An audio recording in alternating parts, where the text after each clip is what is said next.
मोदी सरकार के दूसरे कार्यकाल में मंत्रिमंडल का पहला शफलिंग हुआ है और इस दौरान कई मंत्रियों को मौका दिया गया, जिसमें महिलाएं, युवा, एससी/एसटी समेत कई और कुनबे के सांसद को शामिल किया गया। साथ ही आने वाले दिनों में होने वाले विधानसभा चुनाव के मद्देनजर राज्यों की हिस्सेदारी पर काफी ध्यान रखा गया है। कई बड़े चेहरों की छुट्टी हुई है। प्रधानमंत्री नरेंद्र मोदी ने सबको चौंकाते हुए कई नए लोगों पर भरोसा जताया है। भारत के इतिहास में पहली बार सबसे बड़ा कैबिनेट विस्तार किया गया। 1.5 घंटे चले शपथ ग्रहण में 36 नए मंत्रियों ने शपथ ली। नए मंत्रियों में सबसे ज्यादा 7 उत्तर प्रदेश और फिर 3 गुजरात से हैं। दोनों ही राज्यों में अगले साल विधानसभा चुनाव होने हैं और मौजूदा मंत्रियों में से 7 को प्रमोट किया गया है। कल शाम ही 15 कैबिनेट और 28 राज्य मंत्रियों ने शपथ ली। इसके बाद रात में ही या कह लें कि 2 घंटे के अंदर ही मंत्रियों के बीच विभागों का बंटवारा कर दिया गया। पीएम मोदी ने केंद्र में कामकाज में और तेजी लाने में साफ साफ संदेश दे दिया और जैसा कि हमने आपको बताया कि कैबिनेट एक्सटेंशन के अगले ही दिन पीएम मोदी ने मंत्रिमंडल की बैठक बुलाई है और अब आपको विस्तार से हम समझाएंगे कि मंत्रिमंडल में शामिल नए चेहरे कौन से हैं, उनकी जिम्मेदारी कैसी है और क्या स्वरूप अब इस मंत्रिमंडल का होने जा रहा है।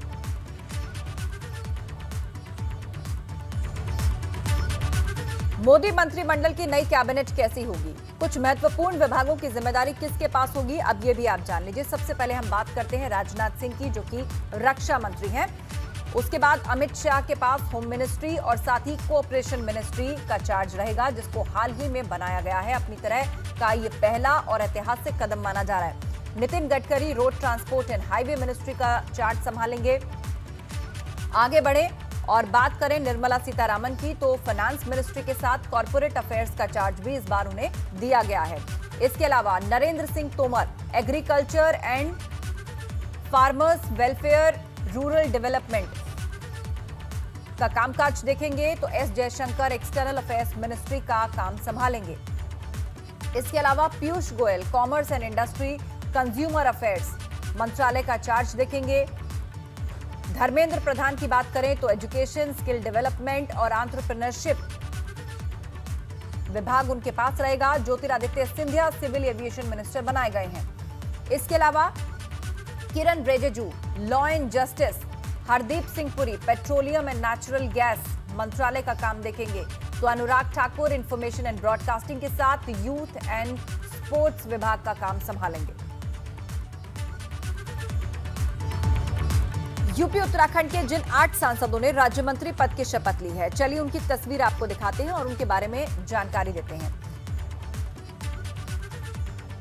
एसपी सिंह बघेल, कौशल किशोर, पंकज चौधरी, बनवारी लाल वर्मा, इसके अलावा भानु प्रताप सिंह, अनुप्रिया पटेल, अजय मिश्र टोनी और अजय भट्ट यूपी और उत्तराखंड से जुड़े हुए ये 8 सांसद हैं जिन्होंने राज्य मंत्री पद की शपथ ली है। अगले साल विधानसभा चुनाव होने हैं, ऐसे में उत्तर प्रदेश से 7 और उत्तराखंड से 1 चेहरे को मंत्री बनाया गया है। टीम मोदी के यूपी उत्तराखंड के ये चेहरे हैं, ये 8 तस्वीरें आपकी स्क्रीन पर।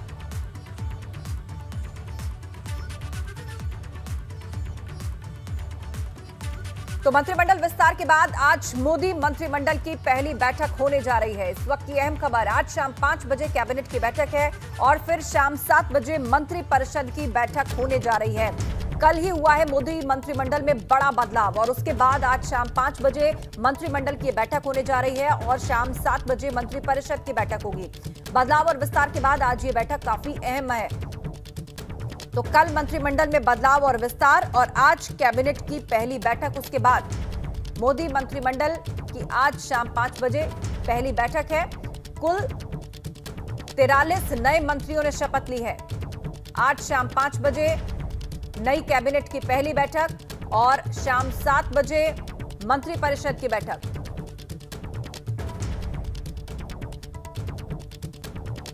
और अब आपको सीधे लिए चलते हैं, हमारे संवाददाता अविनाश तिवारी हमारे साथ लाइव जुड़ रहे हैं। अविनाश, जिस कदम का सबको इंतजार था उस पर से तस्वीर साफ हो गई है।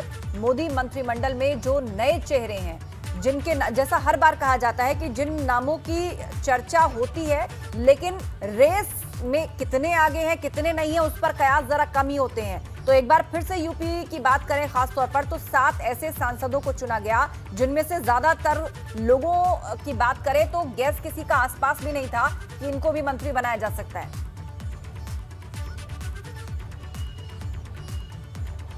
देखिए, आज तक अगर बात करें तो प्रधानमंत्री नरेंद्र मोदी और गृह मंत्री अमित शाह हमेशा चौंकाने वाले फैसले करते हैं और ऐसे लोगों को जिम्मेदारी देते हैं जो कि बखूबी अपने काम को अंजाम दे सके और लगातार वो तमाम सारे कामों को रिव्यू भी करते रहते हैं। और यही कारण है कि जो कई सारे केंद्रीय मंत्रियों के कामों को उन्होंने रिव्यू किया और ठीक काम नहीं पाया तो उनको ड्रॉप भी किया। तो ये एक खासियत है प्रधानमंत्री नरेंद्र मोदी की, गृह मंत्री अमित शाह की।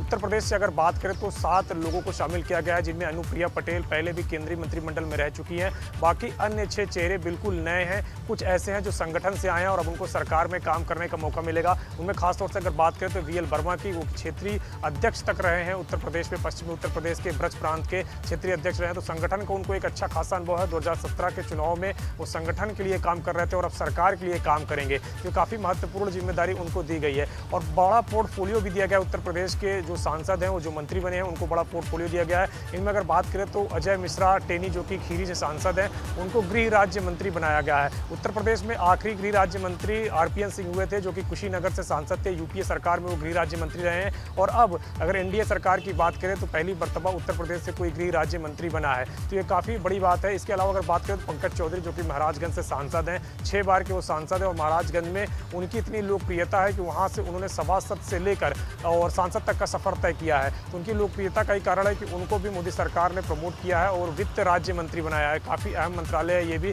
वित्त राज्य मंत्रालय में वो प्रभार देखेंगे। तो ये काफ़ी महत्वपूर्ण मंत्रालय दिया गया है। महेंद्र नाथ पांडे को भी प्रमोट किया गया है। अगर महेंद्र नाथ पांडे के पहला मंत्रालय देखें तो अब तक स्किल डेवलपमेंट मिनिस्टर थे, लेकिन अब उनको प्रमोट करके हैवी इंडस्ट्रीज का मिनिस्टर बनाया गया है। तो काफ़ी महत्वपूर्ण है क्योंकि उत्तर प्रदेश में 2022 में विधानसभा चुनाव है और ऐसे में केंद्र सरकार चाहता है कि जो तमाम सारे नए मंत्री बने हैं उत्तर प्रदेश के कोटे से, वो ज़्यादा से ज़्यादा विकास कार्य करे उत्तर प्रदेश के अंदर, जिससे कि सरकार का एक मैसेज जाए कि सरकार लगातार निरंतर काम कर रही है। कल मुख्यमंत्री योगी आदित्यनाथ ने भी सभी नए सांसद जो कि कल मंत्री बने थे, मंत्री पद की शपथ ली थी, उनको फ़ोन करके बधाई दी है, आगे के लिए शुभकामनाएं दी है और साथ ही साथ उनसे बातचीत भी की है। तो ये काफ़ी महत्वपूर्ण रहा है। इसके साथ साथ अगर बात करें तो उत्तर प्रदेश के जो सांसद हैं उनका केंद्रीय मंत्रिपरिषद में कोटा बढ़कर 15 हो गया है। प्रधानमंत्री नरेंद्र मोदी को जोड़ लें तो 16 व्यक्ति उत्तर प्रदेश से आते हैं सीधा सीधा केंद्र सरकार में। तो ये काफ़ी महत्वपूर्ण है क्योंकि जब 2017 में विधानसभा चुनाव हुआ था तब उत्तर प्रदेश से 14 केंद्रीय मंत्री हुआ करते थे और एक प्रधानमंत्री हुआ करते थे। और अब की बार अगर आप देखिए तो एक मंत्री बढ़ा है, यानी कि 15 मंत्री हैं इस बार और एक प्रधानमंत्री है। तो ये काफ़ी महत्वपूर्ण है। सरकार भी एक संदेश देना चाहती है